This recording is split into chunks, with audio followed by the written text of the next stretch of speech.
Hello, this is Sajib from Sharikunja. আজকে আপনাদেরকে ঈদের একটা স্পেশাল বুটিক্স থ্রি পিস দেখাবো। আনস্টিচ একটা ড্রেস, খুব সুন্দর একটা ড্রেস। এটা হচ্ছে সম্পূর্ণ থ্রি পিসের বডির মানে টপ পার্টটি আপনারা দেখতে পাচ্ছেন। এখানে mustard colour, light lavender colour এবং হট পিঙ্ক কালারের মাধ্যমে একটা চেস বোর্ডের ডিজাইন ফুটে তোলা হয়েছে। আমি যদি কাজ থেকে দেখাই, কাজ আসলে এই হচ্ছে নেক পোর্শনটা দেখতে পাচ্ছেন।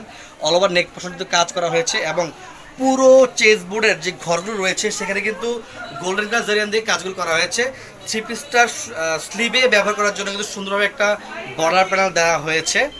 বর্তমান সময়ের খুব হট একটা ডিজাইন এবং একদম ভাইরাল ডিজাইন। এটার সাথে যে প্যান্টের কাপড়টা রয়েছে, প্যান্টের কাপড়টা দেখে দিচ্ছি। 2.5 গজ কাপড় রয়েছে প্যান্টের, বাটারফ্লাই সিল্কের। যে কোনো বডি শেপের মানুষ যদি প্যান্ট মেক করতে পারবেন। আর যে দোপাট্টাটি রয়েছে, আমি দোপাট্টাটি দেখিয়ে দিচ্ছি। খুব সুন্দর একটা দোপাট্টা রয়েছে। এটা হচ্ছে থ্রি পিসতে ম্যাচিং করে একটা দোপাট্টা। দোপাট্টার যে বর্ডার প্যানেলটা রয়েছে, কাছ থেকে আসলে বর্ডারটা দেখা দিচ্ছি। এটা হচ্ছে বর্ডার প্যানেল, দেখতে পাচ্ছেন খুব সুন্দরভাবে বর্ডার প্যানেলের কাজটা ফুটিয়ে তোলা হয়েছে। যদি কারো এই ড্রেসটি পছন্দ হয়ে থাকে তাহলে দ্রুত স্ক্রিনশট নিয়ে আমাদের পেজে কন্ট্যাক্ট করবেন। কুরিয়ার মাধ্যমে আমরা সারা বাংলাদেশে প্রোডাক্ট ডেলিভারি করে থাকি। ধন্যবাদ সবাইকে।